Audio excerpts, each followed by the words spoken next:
First of all, I'm a true red-blooded American and I wanted to buy domestically. And second of all, there hasn't been too much in the European markets that's really caught my eye. I like the muscle car era for sure, but I've got another Corvette that's a 1980 that doesn't have the horsepower of one cylinder of this thing, but I love driving it too. Like Chevelles, Camaros. I'm pretty much a Chevy guy. This one here, I just don't drive it enough to even have to work on it anymore, but I was pretty hard on it in its younger days, so I've had the engine out of it twice. Luckily, it's a steel crank car and pretty much indestructible. I like the looks of a Corvette since I was a kid. As I grew up, I kind of noticed they're kind of shaped like a fine woman. I've not driven a 427 car. I'm sure they're comparable, but why have a baby big block when you can have the real thing? The horsepower obviously is an attraction. The handling, the get up and go. What little boy wouldn't like one, right? I have plans of doing a frame-off restoration on it someday when I'm retired and have the time to do it properly. And the car's in good enough shape, I'm gonna be able to use a lot of the original parts that are on the car today. I can put my hands on every part that this car had on it originally. So my ultimate goal is to see how original this car can end up when I'm done restoring it. I knew this car would never depreciate in value. So that was probably my main reason for buying the car at the time, besides wanting a sports car. It's kind of weird, it's not equipped with power brakes, but it's an air-conditioned car and power steering. Of course, every option that the factory added, it just drives the value up, but since it has factory air, that does make it a little bit more special. It's been garaged ever since I've owned it. I've never taken it to a track and ran it through the traps and the lights back in my younger days, and I don't recommend it to anybody. I got involved in some street races here and there. Even raced a 650 Ninja once and waxed him. There's a big misconception out there among the public that I've encountered. They talk to me about Corvettes. They act like they don't weigh anything. And let me tell you, they're not light. Apparently, for every piece of fiberglass that's on this thing, there's a piece of metal backing it up. These are the original factory 8x15 Chevy Rallies with the beauty rings and center caps. I think they'll get about the best look for the Corvette body style. Of course, everybody's seen the red line tires that came out of the factory on those. Someday they're going to be on here again. But right now, I like the performance of the bigger tire. I like the way it fits, fills up the hole and everything better. So that's what's going to be on there until that day comes. All right, let me pull this little handle here and we'll get to where the good stuff's at. This is how GM filled up the engine compartment of a Corvette with a lot of big block iron.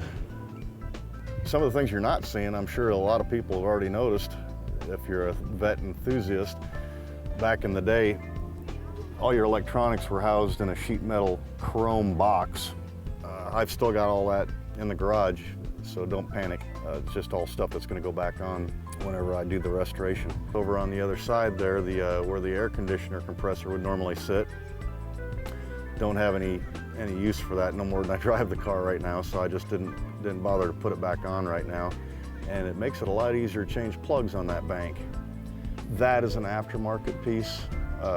Didn't see any sense in spending the money on OEM or even trying to find it right now.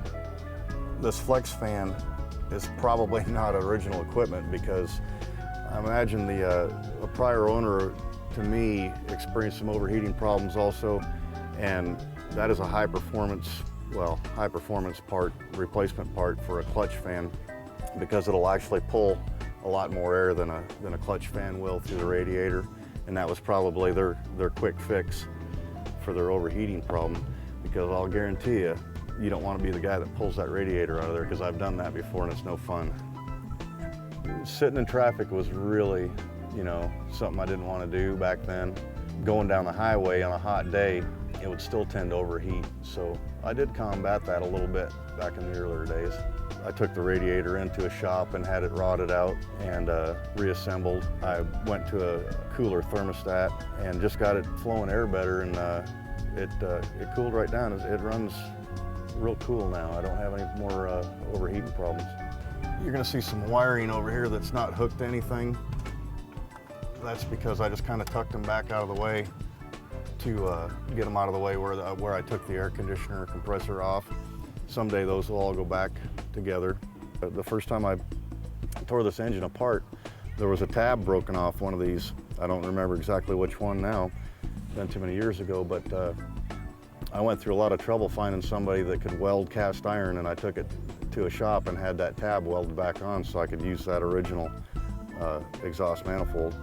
Let me show you something interesting about the carburetor here. I thought it was pretty cool how GM designed, not the top plate of this thing, but the bottom plate of this is designed in order to fit under the hood. As you can see, it comes off the top rail of the carburetor and just swoops down as close as they can get it to the intake manifold. And obviously you can see the reason they did that is so you could still shut the hood.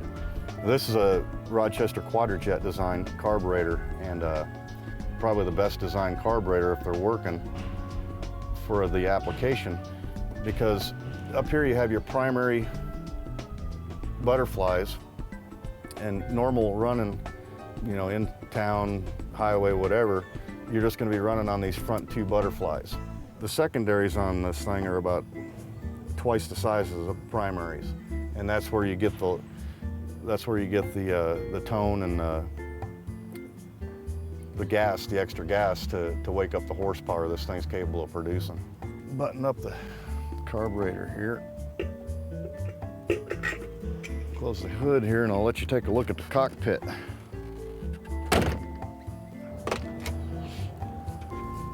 There's not anything real special about this interior. It's not leather. Now, these are vinyl seats. A lot of people prefer leather, but I'm just fine with the vinyl. I think they wear a lot better. No power windows and door lock. That's all manual controlled. Some of the things I thought were really interesting about this car, though, GM was experimenting with fiber optics on the console here, both for the front and the rear lights. The fiber optics are displayed here for the tail lights and the license plate. Here's the specifications that a lot of people find interesting that they actually put in the car for you to look at there. Here's your shifting pattern, your air conditioning and heater controls that are rollers. You don't see that very much anymore. And your fan control. And over here is the ashtray, which I don't use anymore. And then your upper displays for your headlights, your fiber optics. Apparently there's not a whole lot of room behind the dash on these cars, so instead of putting a hole with a cover on it, they opted for a flap out here, and it does expand to a certain extent so you can get some stuff in there. The interior is just as original as the day I bought it, other than maybe some new GM parts inside the doors, because there were some weak spots inside these doors. The door handles like to break, and the locks, they're all manual controlled. I have had to replace parts in these because they were pretty weak, but that was back when you could still get genuine GM replacement parts at the dealer. I don't have the original radio in here. It ceased to function when I owned the car in the early days. I put this Alpine in here, but I still have the original in the garage. Don't panic. These, if you can see them from that side, these controls here underneath the dash, one of these is for a flap that houses the windshield wipers. Okay, when you turn the windshield wipers on in this car, the vacuum operated flap will raise about 3 inches and allow the windshield wipers to come out. And that one's for the headlight.